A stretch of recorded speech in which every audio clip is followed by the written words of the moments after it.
Gracias, gracias. Vamos a abrir nuestras Biblias en Juan capítulo 6, verso 44, ¿sí?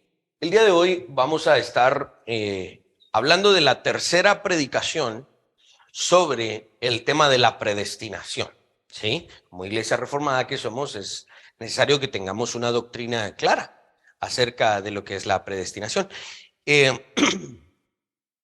Las otras dos predicaciones están en nuestro canal de YouTube. Cuando entran a nuestro canal de YouTube, hay una cosa ahí abajo que dice playlist o listas, y hay una lista donde están guardadas ya las predicas de la predestinación para que ustedes las vean en orden. He estado predicando una vez al mes sobre el tema de la predestinación. Este sería el tercer mes y vamos a hablar de uno de los temas más problemáticos, ¿verdad? El famoso libre albedrío. Vamos a leer Juan capítulo 6, verso 44. Si me acompañan con la vista, ahí en sus lugares, dice: ninguno puede venir a mí si el Padre que me envió no le trajere, y yo le resucitaré en el día postrero. Acompáñenme a orar. Padre Celestial, en esta mañana hemos abierto la Escritura. Aunque pareciera un escaso verso, pareciera un par de líneas muy escasas, el ojo humano pueda que no vea la riqueza, la profundidad de la verdad que existe en tan solo dos líneas de tu inerrante e inspirada palabra. Te ruego que, como el expositor en esta mañana, me regales la habilidad, que el Espíritu Santo me guíe para poder exponer claramente el tema que hoy hemos planificado y de lo que emana de estas líneas en el Evangelio de Juan. Amén y amén. Muy bien. Hablábamos de el primer punto sobre el conflicto que es el tema de la predestinación. Y en la primera predicación llegábamos a la claridad de que si somos cristianos y creemos en la Biblia, tenemos que tener alguna doctrina acerca de la predestinación por el simple hecho de que la Biblia menciona la doctrina. Hablábamos de que esta doctrina no es un constructo humano, no es una idea que al ser humano le surgió y tomó un pedazo de la Biblia para apoyar su idea. No, esto es una doctrina bíblica o lo que llamaríamos una teología bíblica, porque emana del texto. Por lo tanto, tenemos que entender esta doctrina en los términos del texto, y eso es lo que creemos que hemos estado haciendo. El segundo punto que tocamos, digamos, en la segunda predicación, es acerca de la soberanía de Dios, ¿sí? Y ahí raspamos un poco de lo que significaría la voluntad humana frente a la soberanía divina. Hablábamos de lo que es un misterio, de lo que es una paradoja y lo que es una contradicción. Algunos dirían, pero es que eso ya es filosofía. Bueno, sí es filosofía porque hay una forma correcta de hacer filosofía desde el texto. De hecho, el arte o la habilidad para pensar y desarrollar argumentos, silogismos, etcétera, etcétera, proviene porque hubo un Dios que le proveyó al hombre y le ha provisto al hombre la capacidad de pensar, de argumentar, de hablar, de hacer sentido de las cosas. Y por lo tanto, cuando entramos a eso, entramos no solo a aguas muy profundas que realmente el ser humano a veces no llega a navegar con exactitud, ¿verdad? No llega a navegar por su imposibilidad, porque como diría el apóstol Pablo en Romanos 11, oh profundidad de la grandeza de los misterios de Dios, ¿sí? Sin embargo, es necesario que vayamos aprendiendo esas cosas. Y cuando raspamos un poco sobre el tema de la libertad humana, llegamos a un concepto que es muy famoso, ¿no? Es muy famoso porque se conoce como el libre albedrío y es un concepto que realmente es muy popularizado. Si me ayudan a abrir ahí, gracias. Es un concepto que se ha realmente popularizado. Cuando hablamos acerca de la soberanía de Dios y entonces la libertad humana, se ha construido un concepto que se conoce como libre albedrío, ¿sí? Este concepto proviene desde muy temprano en la historia de la iglesia, ¿sí? La controversia más temprana y tal vez, no la única, pero tal vez la más famosa, es entre Pelagio y Agustín de Hipona, por allá por el siglo IV, y vamos a ir hablando un poco acerca de esto. ¿Qué sucede? Cuando hablamos de la predestinación y hablábamos de que básicamente Dios decide el destino de todas las personas en términos eternos, unos para condenación, otros para salvación, esa idea parece arrojar una sombra. Algunos la consideran como peligrosa sobre el famoso libre albedrío. Si Dios realmente ha predestinado a alguien desde el pasado eterno, como lo llamamos en teología, entonces pareciera ser que las decisiones de una persona no parecieran ser totalmente libres, ¿ok? Parecieran ser simples ejercicios de una comedia de situación o predeterminada, ¿no? En donde los escritores de la comedia han hecho el guión y los actores simplemente van repitiendo lo que ya se escribió. Algunos creen que la vida humana terminaría siendo algo por el estilo. Para poder abordar realmente este controversial tema, vamos a necesitar definir correctamente a qué se refieren cuando dicen libre albedrío, ¿sí?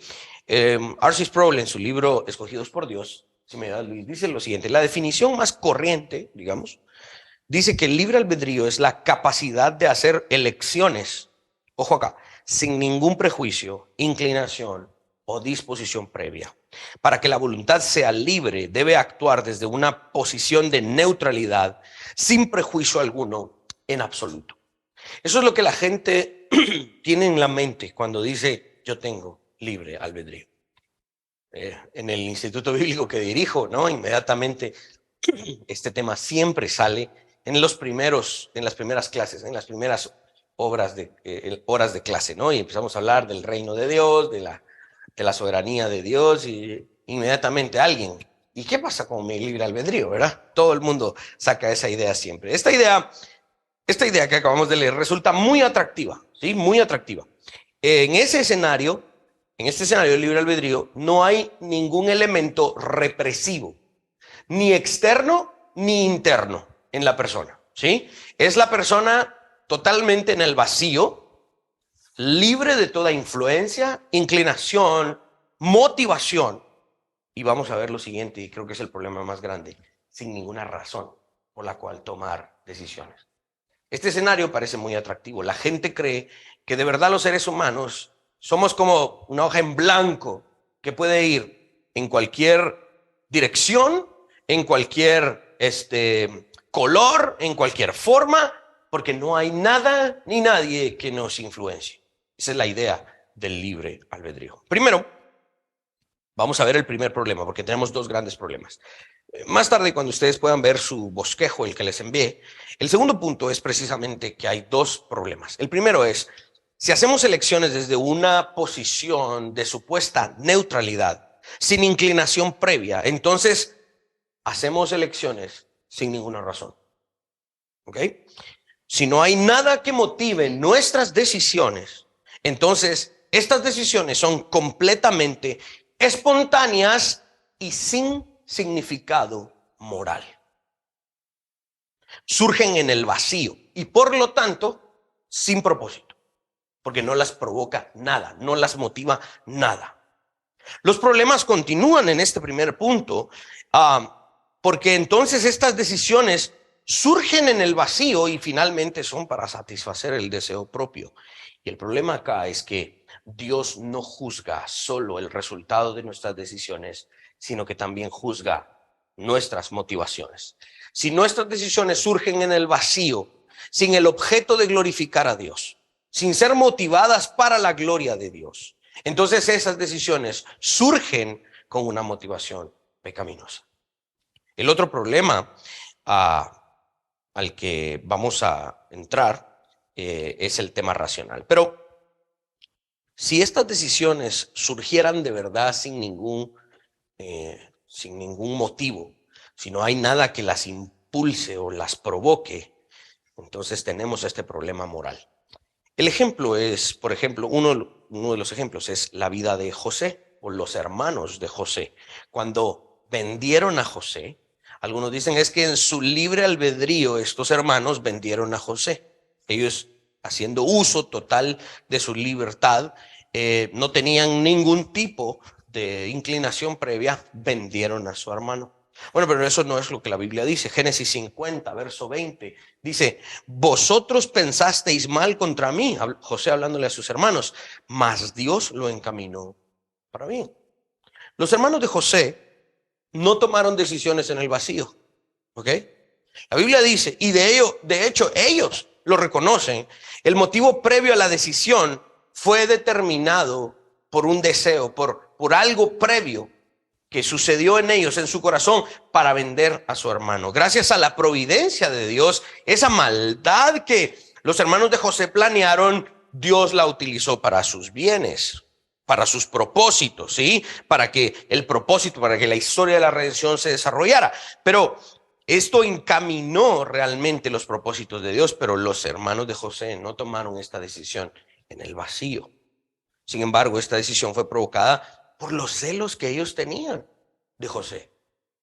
Jacob amaba más a José que a sus hermanos, entonces ellos tuvieron celos, ellos lo odiaban, y esos deseos impuros provocaron esa decisión de vender a su hermano. No fue una decisión en el vacío. El segundo problema es que la idea del libre albedrío no afronta un problema solamente moral. El problema del libre albedrío también afronta un problema racional.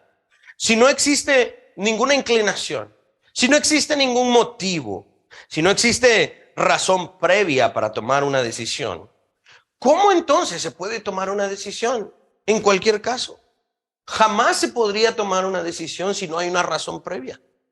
Una decisión siempre necesita una razón. Si no hay ninguna razón, si no existe ninguna motivación inicial para tomar una decisión, entonces esa decisión es irracional. ¿Cómo puede tomarse jamás una elección si la voluntad es supuestamente neutral? ¿Por qué habría la voluntad de escoger ir a la derecha o ir a la izquierda? Es como el problema, R.C. Sproul pone dos excelentes ejemplos. Es como el problema que se le presenta a Alicia en el País de las Maravillas, ¿sí?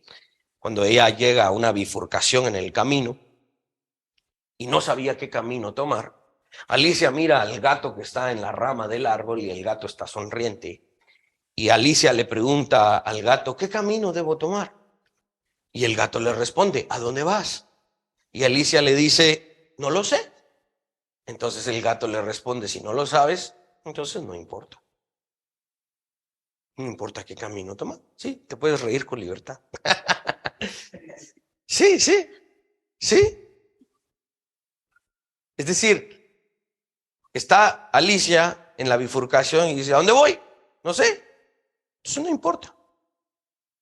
En realidad, Alicia en el País de las Maravillas tenía 4 opciones. Ir a la derecha, ir a la izquierda, regresar por donde vino o quedarse parada por la indecisión hasta morir allí. ¿Sí? Cualquiera sea la decisión que Alicia hubiese tomado, necesitaba una motivación previa. Necesitaba una razón previa. Pero si no había una razón previa, cualquiera fuera la decisión que tomara, hubiese sido irracional. Otra de las ilustraciones más famosas que se utilizan en este punto es la historia de la mula de voluntad neutral, ¿sí? Una mulita no tenía deseos previos o, en otro caso, deseos iguales en 2 direcciones. Su amo le pone de un lado una canasta de avena y del otro lado le pone una canasta de trigo. Si la mula no tenía el deseo alguno por el trigo ni por la avena, no escogería ninguno de los dos y se quedaría paralizada por la indecisión hasta morir de hambre.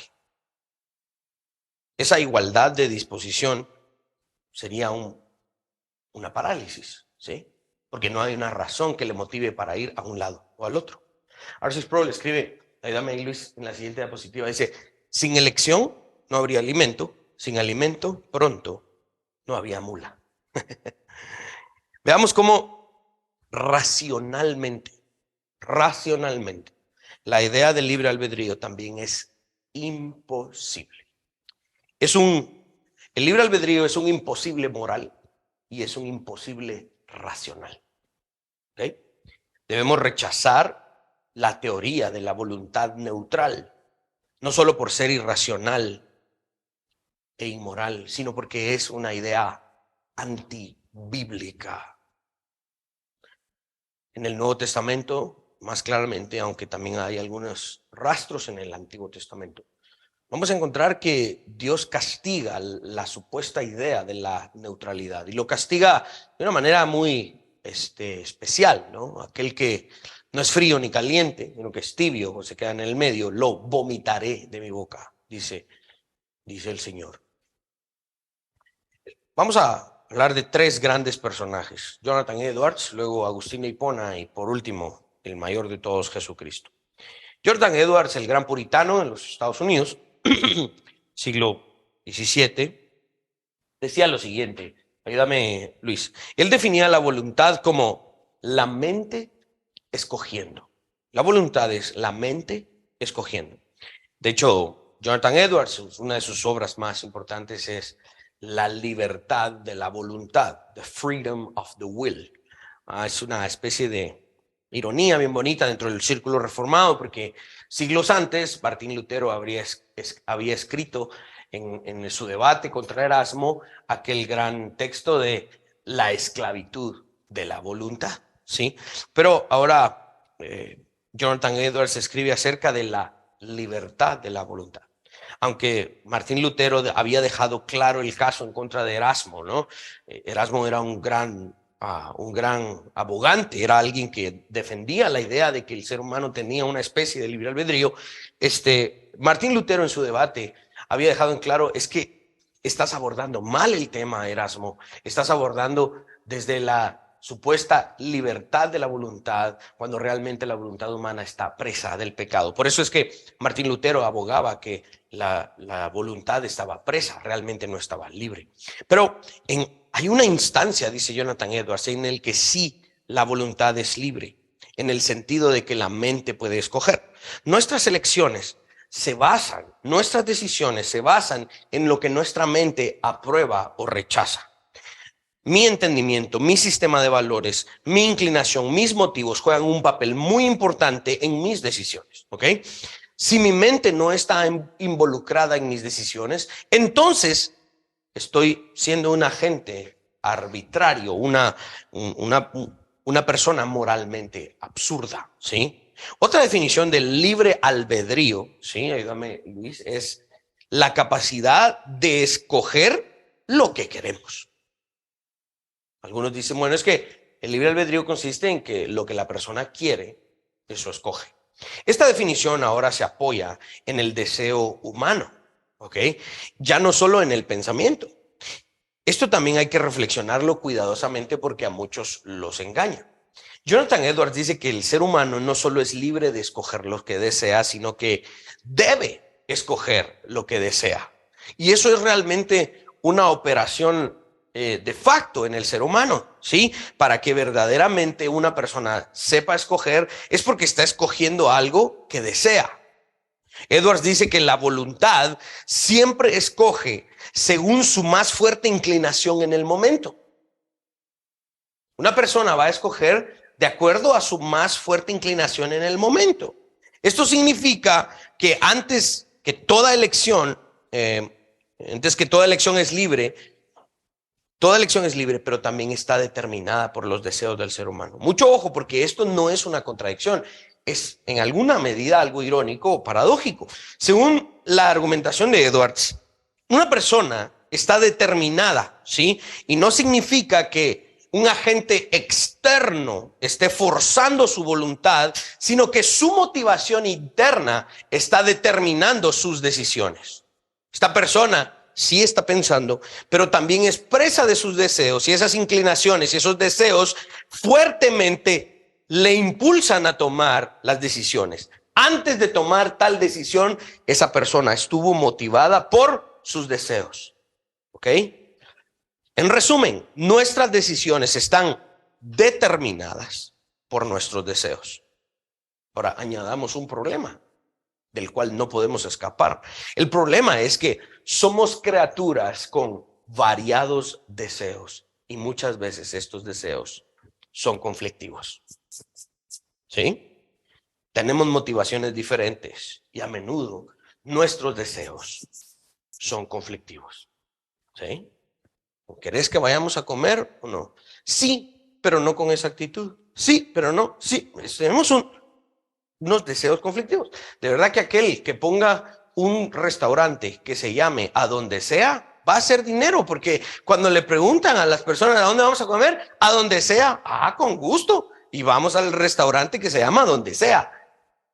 Me dijiste que a donde sea, ahí está el restaurante, porque tenemos esos deseos conflictivos. Las hermanas son las que más se ríen porque son las que más se identifican con estos problemas. ¿Cuál es la constante que estamos identificando? ¿Sí? Toda decisión que un ser humano toma es por una razón previa. Siempre. Siempre escogemos según nuestras inclinaciones más fuertes en el momento.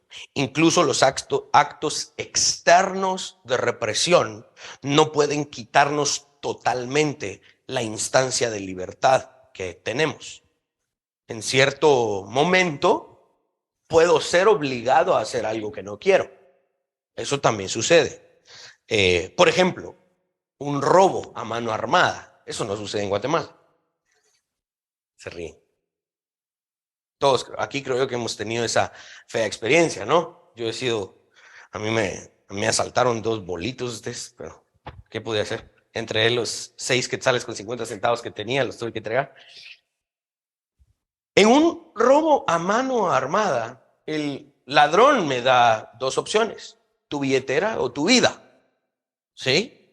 Yo no quiero que me quite mi dinero, pero estimo de más valor mi vida, entonces termino cediendo. Entonces algunos dicen, ya viste, se puede influenciar a una persona para que tome decisiones. Claro, porque en ese momento la situación cambió. Me pusieron 2 opciones de las cuales tengo que escoger y mi inclinación más grande fue estimar de mayor valor mi vida que los 6.50 que llevaba en mi bolsa. Y entonces entrego el dinero. Mi inclinación motivó mi decisión. Pueden existir un par de locos que dicen, yo estoy en contra.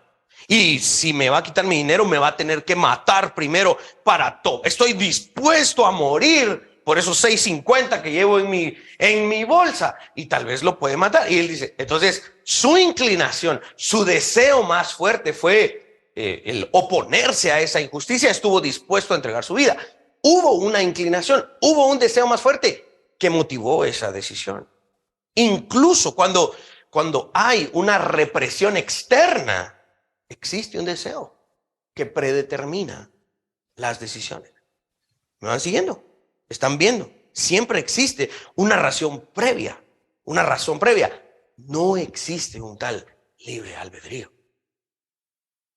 ¿O cuando han visto ustedes una persona que el dinero o tu vida, tu billetera o tu vida? Espérame, voy a hacer uso de mi libre albedrío. No, o sea, esa persona va a tomar una decisión de acuerdo a esa inclinación, a ese deseo que tiene adentro. ¿Qué hay del pecado entonces? Todo cristiano desea obedecer a Cristo. Yo amo a Cristo y deseo obedecerle, pero aún así pecamos. Entonces, la cruda verdad es que al momento de pecar, deseamos más fuertemente el pecado que obedecer a Cristo. De nuevo ahí se manifiesta el deseo que determina la decisión. Ojalá y cada día aprendamos más a hacer lo contrario. Cada vez que nos topemos con el pecado, amemos más a Cristo y por eso ese amor a Cristo nos ayude a tomar la decisión de no pecar. Pablo lo pone de la siguiente manera, esto lo estudiamos en uno de los viernes, en nuestro estudio de martiología, Romanos 7:9, no hago el bien que quiero, sino el mal que no quiero. Eso hago. ¿Sí? Aquí pareciera que Pablo está enseñando que hay ocasiones en que actúa en contra de su voluntad, pero realmente está actuando contra su más fuerte inclinación. Realmente Pablo aquí tiene en perspectiva lo que se conoce como el síndrome de igualdad de circunstancias. Eso quiere decir que en igualdad de circunstancias yo desearía ser perfecto, quisiera ser libre del pecado, pero mucha atención al siguiente detalle, y eso es lo que mencioné hace un momento.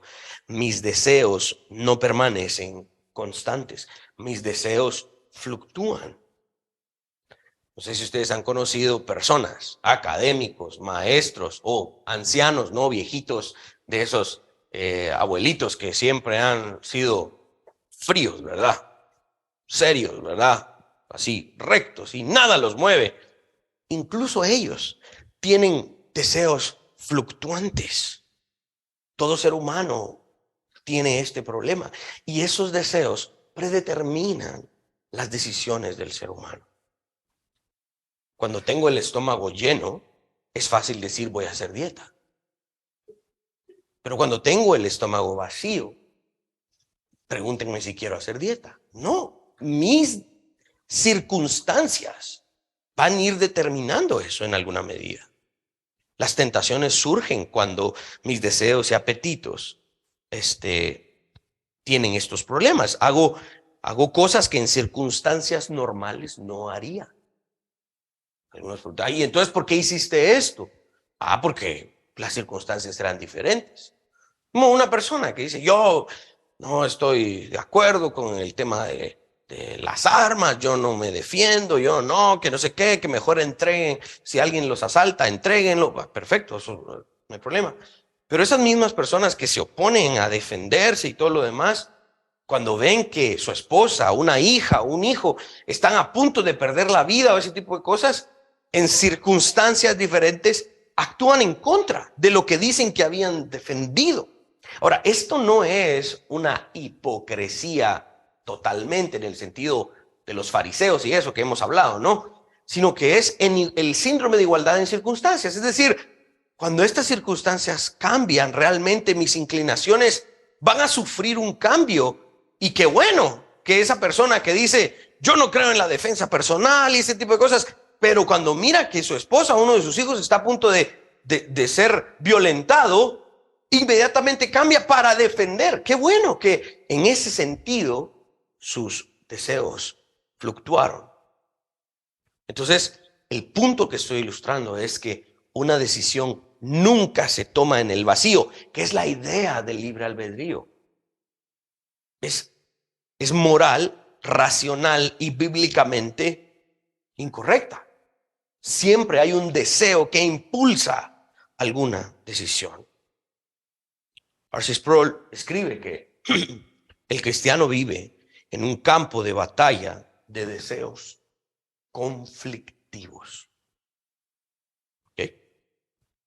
Por eso es vital que el cristiano madure y fortalezca sus deseos de agradar a Cristo para debilitar los deseos que le llevan a pecar.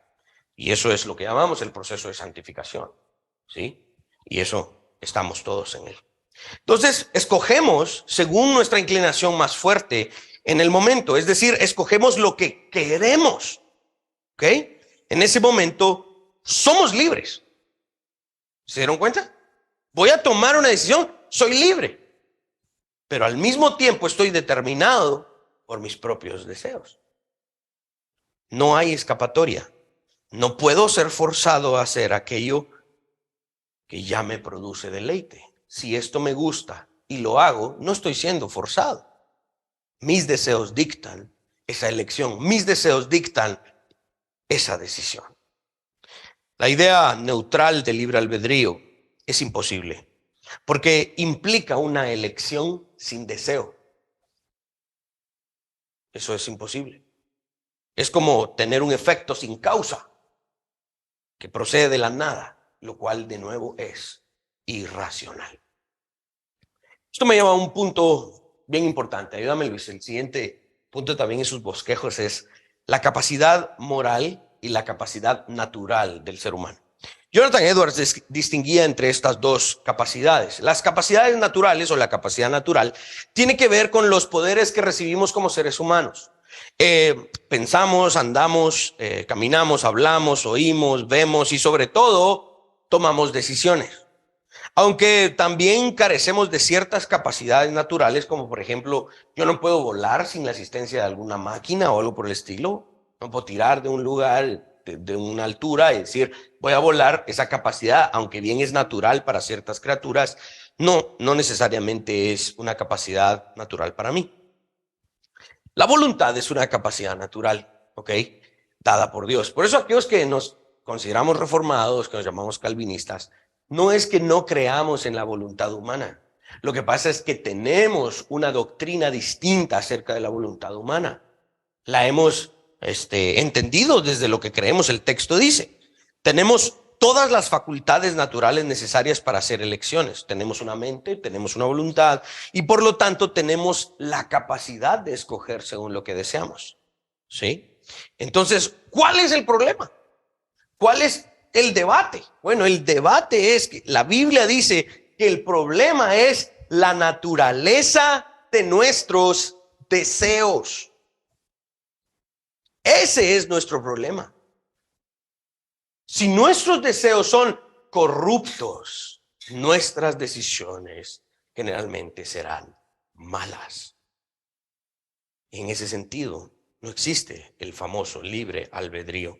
Génesis 6, verso 5 dice, y vio Jehová que la maldad de los hombres era mucha en la tierra y que todo designio de los pensamientos del corazón de ellos era de continuo solamente el mal. Edwards decía que el problema del hombre con respecto al pecado reside en su capacidad, y aquí va el otro tema, la capacidad natural. El problema es la capacidad moral. ¿Sí? Edwards decía que el problema del hombre reside en la capacidad moral o, esto es más interesante, la carencia de una capacidad moral. Y ese es el asunto realmente. El incrédulo es incapaz moralmente de ir a Cristo. Tiene esa incapacidad moral. Antes de que una persona pueda hacer una elección que agrade a Dios, ¿sí? Debe tener primero el deseo de agradar a Dios. Pero el incrédulo no posee ese deseo. El incrédulo odia a Dios. Por lo tanto, no tiene el deseo, no tiene la capacidad moral de ir a Cristo. Antes de encontrar a Dios, debemos tener el deseo de buscarle. Por eso este tema es importante, porque cuando hablamos de la predestinación, que juega un papel importantísimo en nuestra doctrina de la salvación, si creemos que una persona, un incrédulo, de la nada, sin ningún tipo de inclinación, sin ningún tipo de motivación, ni moral, ni racional, de repente un día se despierta y dice, voy a seguir a Cristo. Es imposible. Es imposible que un ser humano tenga esa supuesta libertad que realmente, y esto lo voy a llegar en la conclusión, el libre albedrío es la idea de la autonomía. Y hemos hablado en diferentes situaciones, específicamente en el tema del pecado, y cuando hablamos de los cánones de Dort en el mes de la Reforma Protestante, en octubre, pueden revisar también esos videos. Hablamos de lo peligrosísimo que es el concepto de la autonomía. Es imposible. R.C. Sproul escribe en su libro Escogidos por Dios, la esencia de todo el debate sobre la predestinación consiste plenamente en este punto. ¿Tiene el hombre caído en y por sí mismo un deseo neutral por Cristo? La respuesta es no. Jonathan Edwards enfatiza y dice no. La Biblia dice no. Nosotros debiésemos decir no. El hombre caído no tiene un deseo neutral por Cristo. De hecho, la apologética a la que nos apegamos o suscribimos y que yo a veces hago referencia, el famoso presuposicionalismo, precisamente inicia con esto, la imposibilidad de la neutralidad. Es un mito. Greg Vansen le llamaba el mito de la neutralidad. No existe tal cosa. Y de hecho es condenada en la Escritura. La caída, el pecado, implica e insiste en que el hombre perdió su habilidad para buscar a Dios. Cuando perdió el deseo de buscar a Dios, el ser humano tuvo un problema en su libertad. Perdió la capacidad moral de escoger a Cristo. El pecador tendría que tener dentro de sí primero un deseo de escoger a Cristo para bien recibirlo. Pero el hombre tiene que recibir de Dios ese deseo para buscar a Cristo. Por eso dice el texto, Él pone tanto Él querer como Él hacer por su buena voluntad. Porque el hombre no quiere. ¿Me están siguiendo? ¿No los he perdido? Jonathan Edwards y todos aquellos que abrazan la posición reformada de la predestinación están de acuerdo en que si Dios no planta ese deseo en el corazón humano, nadie por sí mismo jamás será libremente alguien que venga a Cristo. Todos somos testigos de que en todo lugar hay rechazo al evangelio. ¿Sí? ¿Por qué? Porque el hombre está actuando de acuerdo a su deseo. No está actuando de acuerdo a su libre albedrío. Está hablando de acuerdo a su deseo. Su deseo es no venir a Cristo y por lo tanto lo rechaza. En alguna medida rechazan libremente a Cristo porque ese es el deseo que tienen. ¿Cómo es entonces el hombre responsable por no escoger a Cristo? ¿Acaso Dios tiene la culpa porque los hombres no escogen a Dios? Sigamos desarrollando el argumento. El segundo gran pensador de la historia de la iglesia es Agustín de Hipona. Agustín decía que el hombre tiene libre albedrío, pero realmente carece de libertad. ¿Sí? Es una ironía porque ese libre albedrío realmente no es tan libre. Hay una instancia en la que también es preso. Suena extraño, pero no lo es. Agustín de Hipona iba directamente al corazón de la argumentación que Jonathan Edwards estaba llegando siglos después. El hombre caído no había perdido su capacidad de hacer elecciones. El pecador sigue siendo capaz de escoger lo que desea, puede actuar dentro de sus deseos, conforme a sus deseos, pero el problema es, de nuevo, que sus deseos están corrompidos. Por lo tanto, no tiene la libertad real que tienen aquellos que han sido liberados del pecado para la justicia. El hombre pecador se halla en un grave estado de esclavitud moral. Eso es lo que llamamos el pecado original. El pecado original, recuerden que no fue un pecado, no fue un acto, es una condición. Nacemos presos del pecado y el hombre natural tiene este problema de esclavitud moral. Por esto es que es muy importante tener una doctrina correcta del pecado. ¿Ven la razón de lo que hacemos los días viernes cuando en nuestro estudio de martiología? Estoy intentando precisamente hacer el caso lentamente a través de muchos argumentos y muchas cosas desde el texto para demostrar precisamente que el hombre tiene un problema serio con el pecado, está sumido en la cárcel del pecado. Libre no es. El hombre no es libre del pecado. Por lo tanto, en ese sentido, no existe tal libre albedrío. Debido a que no existe un entendimiento claro del pecado, mucha gente seguirá jugando precisamente a esta ambigüedad, a este supuesto libre albedrío, creyendo que hoy no, pues va, mañana tal vez. No, no va a poder. Sus deseos están presos del pecado. El pecado original es que Adán y Eva pecaron y como resultado la humanidad se hundió en esta ruina moral. La naturaleza humana sufrió una caída moral. Las cosas cambiaron y la raza humana se volvió corrupta. El pecado original, como les decía, no es un pecado específico, sino la condición en la que estamos ahora presos al pecado, aquellos que no han venido a Cristo y no han sido liberados del poder del pecado. Por lo tanto, cometemos pecados porque está en la naturaleza del hombre pecar. Está preso, no libre. Esto quiere decir que por naturaleza somos hijos de ira y no nacemos en un estado de inocencia. Al contrario, nacemos en un estado de culpabilidad. Agustín enseñaba que previo a la caída del hombre, el hombre tenía la capacidad de no pecar y la capacidad de pecar. ¿Ok? Previo a la caída, Adán, antes de Génesis 3, podía pecar y también podía no pecar. Pero después de la caída, Adán tenía la capacidad de pecar y la incapacidad de no pecar, porque ahora estaba bajo el yugo del pecado. La capacidad de vivir sin pecado se perdió en la caída. Esto es lo que llamamos una doble negación. Ahora, cuando nacemos de nuevo, se alivia nuestra esclavitud del pecado. Después de ser vivificados en Cristo, resucitados para justicia, tenemos una vez más la capacidad de pecar y la capacidad de no pecar. Aunque tenemos la capacidad de pecar y ya no estamos bajo la esclavitud del pecado original, hemos sido liberados de ese dominio porque Cristo lo quebró.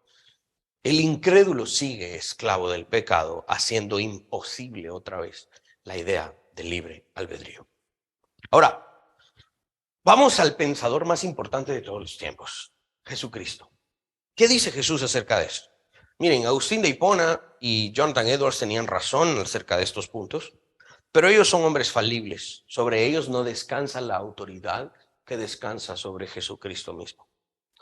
Y si Jesús es el Hijo de Dios, entonces su enseñanza sobre este punto es la enseñanza más importante que debemos considerar.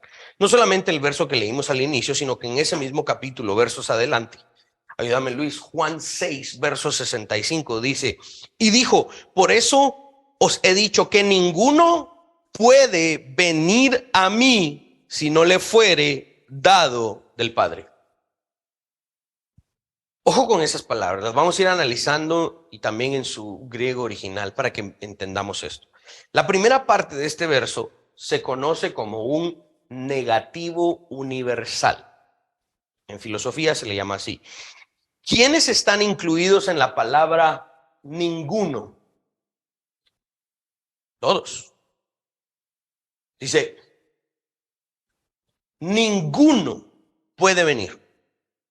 Nadie. Todos estamos excluidos. Todos los seres humanos. Es como Romanos 3:23. Por cuanto todos pecaron. ¿Quién no pecó? Ninguno. Todos. Esto es un negativo universal. Todos los seres humanos que descienden de Adán. No hay excepción alguna, excepto aquellos que Jesús libera. ¿Ok? La siguiente palabra es crucial porque dice, ninguno puede. ¿Ok? Puede. Esa palabra tiene que ver con la capacidad. No tiene que ver con una especie de permiso. El verso no dice, por eso os digo que ninguno tiene permiso de venir a mí. Porque si dijera, o si implicaría la idea del permiso, eso quiere decir que yo puedo, pero no tengo permiso. Como Josué sabe que no puede ir, no debe ir a jugar a la terraza solo. Nunca él puede estar solo en la terraza. ¿Él puede? Sí, ay Dios. Patojos, si no nos damos cuenta, sube las gradas y empieza a jugar allá. Él puede, pero no tiene permiso. Ahora, esta no es la idea de este verso. La idea de este verso es, primero, un negativo universal. Nadie tiene la capacidad. Aunque tuvieran el permiso, no pueden. No pueden. ¿Sí? Esa palabra tiene que ver con la capacidad, no tiene que ver con el permiso. Jesús deja muy en claro esto. El punto de Jesús es claro. La palabra puede viene del griego dinamai, que significa ser capaz, tener el poder, tener la habilidad y los recursos. Por lo tanto, Jesús una vez más está implicando la imposibilidad de la persona para venir a Cristo. A menos que, ¿sí? A menos que suceda algo.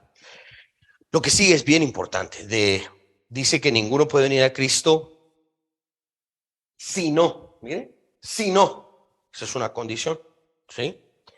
Es decir, a menos que, lo cual es una condición necesaria. Vamos a hablar de dos conceptos: la condición necesaria y la condición suficiente. Vamos a iniciar por la condición necesaria. ¿Qué es necesario para que una persona pueda venir a Cristo? ¿Sí? Que el Padre le traiga, que el Padre se lo otorgue, que el Padre se lo dé. Como lo leímos también en el primer verso que iniciamos. Si no, el Padre no lo trajere. ¿Sí? Entonces esta es una condición necesaria.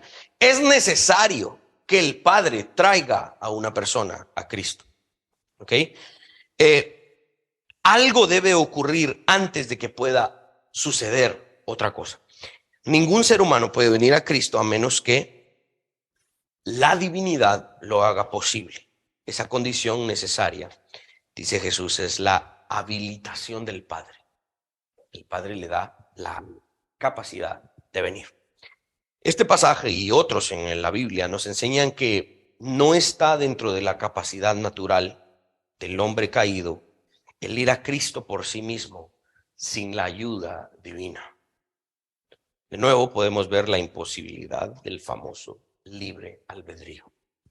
A la hora de analizar este tipo de pasajes, uno dice, no existe realmente tal idea de libre albedrío. Algunos intentan resolver esto con la idea de que, sí, está bien, pero entonces lo que Dios hace realmente es atraerlos, seducirlos.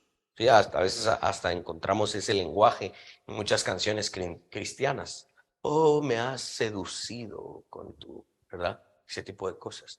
Creemos que Dios seduce, pero, y esa es su forma de atraer, ¿verdad? Filosóficamente están intentando decir que la intervención de Dios es una condición necesaria, pero no es una condición suficiente. En otras palabras, sí, es necesario que Dios atraiga, pero esa no es garantía de que finalmente el hombre venga a Cristo. ¿Ok? En términos más sencillos, algunos creen que podemos ir a Cristo, no podemos ir a Cristo sin la atracción de Dios, pero esa atracción o seducción de Dios realmente no es garantía para ir a Cristo. Esto es tan popular como bíblicamente incorrecto.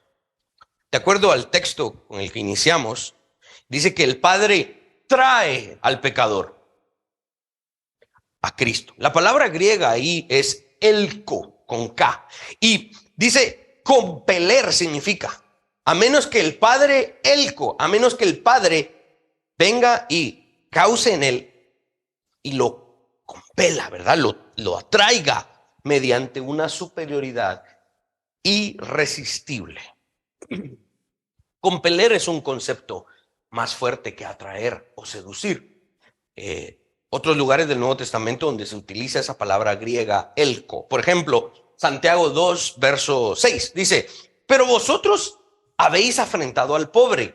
¿No os oprimen los ricos y no son ellos mismos los que os arrastran a los tribunales? La palabra arrastran ahí viene del griego elko. ¿Qué pasaría si utilizáramos ahí, hagamos el ejercicio, utilicemos la palabra seducir o atraer? Y diría algo como, ¿no son los ricos y no son ellos mismos los que os seducen a los tribunales? No funcionaría. En ese contexto, los ricos no estaban seduciendo a los tribunales a aquellos. Los estaban arrastrando, los estaban trayendo. No funcionaría. Lo mismo ocurre en Hechos 16, 19. Dice, pero viendo sus amos que había salido la esperanza de su ganancia, prendieron a Pablo y a Silas y los trajeron al foro ante las autoridades. Hagamos el mismo ejercicio. Cambiemos la palabra trajeron en su contexto, ¿verdad? Por la palabra seducir. Dice que sedujeron a Pablo y a Silas ante las autoridades. No, los arrastraron, los trajeron. ¿Sí? Siguiendo con la enseñanza de Jesús sobre esto, veremos que en otras partes de la Escritura, Jesús establece que cuando el Padre trae a alguien, la obra del Padre es una condición necesaria, pero también es una condición suficiente. Cuando alguien es traído por el Padre a Cristo, créanme, ese no se pierde, porque el Padre lo trajo pero lo trajo efectivamente al punto de que jamás se volvió a perder. La predestinación no sería predestinación si Dios no se asegurara que aquel que escogió venga a Cristo y lo sostenga para que el día que llegue a morir esté en la vida eterna con Cristo. Es una condición necesaria y es una condición suficiente. ¿Me doy a explicar? ¿Qué hay de Juan 3:16? Cuando Jesús le dice a Nicodemo, el que no naciere de nuevo no puede ver el reino de Dios. Eso está en Juan 3:3. Jesús enfatiza estas condiciones necesarias y suficientes. La idea reformada de la predestinación enseña que antes que una persona pueda escoger a Cristo, su corazón debe ser transformado, debe nacer de nuevo. Eso es lo que Jesús le decía a Nicodemo. Por lo tanto, la idea del libre albedrío no tiene un lugar en la enseñanza bíblica. Es imposible. Aunque a muchos no les haga sentido, una persona puede escoger a Cristo solo si y solo si ella fue escogida primeramente por Dios. R.C. Sproul sigue argumentando y Dame Luis dice, este es el defecto fatal de las ideas no reformadas. No toman en serio la incapacidad moral del hombre, la impotencia moral de la carne. En el Ordo Salutis, es lo que se conocen como el orden de la salvación, la teología reformada proclama la siguiente declaración. Ayúdame, Luis. La regeneración precede a la fe. Un muerto en sus delitos y pecados no puede recibir fe. Esta persona debe ser resucitada espiritualmente. Esta persona debe ser regenerada, vuelta a la vida para poder recibir el regalo de la fe. Una persona que está muerta en sus delitos y pecados no puede decir, voy a hacer uso de mi libre albedrío para tener fe en Jesús. No creemos en eso. Creemos en que una persona debe ser resucitada para luego recibir el regalo de la fe. Una persona debe primero experimentar esa vida espiritual antes de que pueda venir a Cristo. En un intento fallido por seguir definiendo una idea contraria a la idea reformada, muchos citan el famosísimo Juan 3:16. Y dicen, ¿y qué hay de Juan 3:16 entonces? Dice, de tal manera amó Dios al mundo, que ha dado a su Hijo unigénito, para que todo aquel que en él crea no se pierda, mas tenga vida eterna. ¿Ya viste? Todo aquel que en él crea. Como quien dice, depende del hombre. ¿Qué enseña ese verso acerca de la capacidad de la voluntad humana para creer en Cristo? Nada. Nada. Muchos usan ese verso para intentar probar que toda persona en el mundo tiene la habilidad para rechazar a Cristo o para aceptarlo. Pero una cuidadosa lectura de ese verso revela que el que crea recibirá vida eterna. Y para que eso suceda, para que una persona crea, ya vimos en el contexto de Juan 3, en el verso 3, cuando Jesús le dice a Nicodemo, hay que nacer de nuevo. Esa regeneración tiene que ser una obra divina antes de que crean. Por lo tanto, Juan 3:16 no enseña nada acerca del libre albedrío. Al final, el hombre sigue dependiendo de Dios para recibir fe. Tanto los reformados como los no reformados creemos que aquel que ponga su fe en Cristo va a ser salvo. Ese no es el debate. Pelagianos, semipelagianos, arminianos, reformados, creemos que hay que creer en Cristo. Tenemos que tener fe en Cristo para ser salvos. Ese no es el debate. El debate está en quién tiene la habilidad para creer. ¿Quién tiene la habilidad para recibir la fe como un regalo? Solo aquel que ha sido traído por el Padre. El verso de Juan 3:16 ni siquiera está implicando que podría haber una posibilidad. Juan 3:16 ni siquiera está abriendo un poquito la puerta, pero es que tal vez alguien sin la ayuda de Dios crea, ¿no? Juan 3:16 no está abriendo una posibilidad. De hecho, en hermenéutica, una regla de interpretación dice que las implicaciones sacadas de la escritura, ¿sí? Como esto que dicen de que tal vez hay una posibilidad, incluso esa implicación debe ser sacada de aquellas partes de la Escritura que enseñan claramente el tema.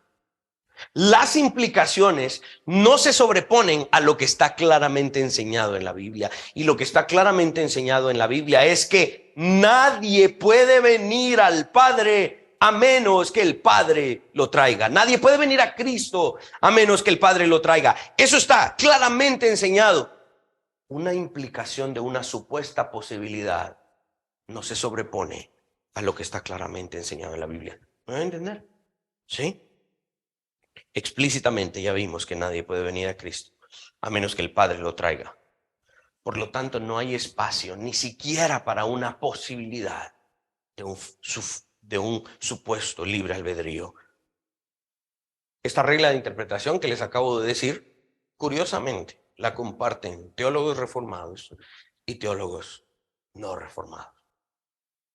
Cuando un teólogo no reformado abre la puerta para una supuesta implicación por sobre aquello que está claramente enseñado en la Escritura, ese teólogo está traicionando lo que dice defender. Concluyamos. El hombre caído es libre, pero no autónomo. La idea del libre albedrío es la idea de la autonomía. Y esa autonomía no la tiene nadie, solo Dios. En el orden creado, no hay alguien que diga, yo soy autónomo igual que Dios. Cuando hubo alguien que quiso hacerlo, inmediatamente Dios lo castigó, porque es imposible.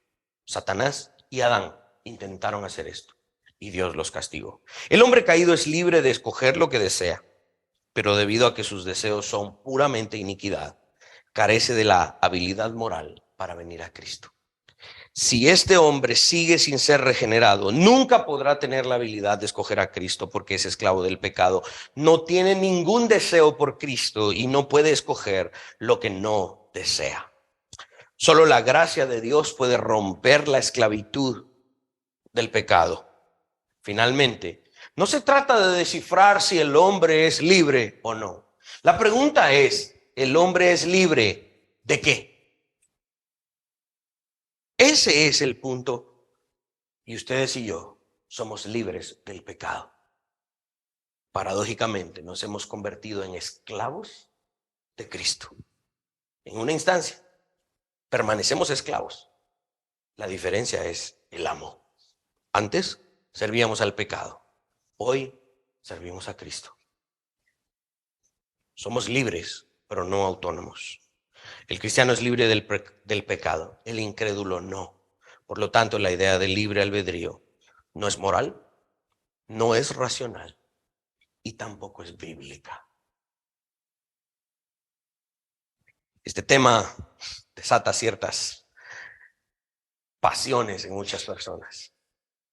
Y yo espero que realmente ustedes puedan ver desde la Escritura, no desde lo que yo le agrego, que me falta mucho ahí porque la verdad es que le agrego mucho a veces, pero les pido que puedan ver lo que la Biblia dice.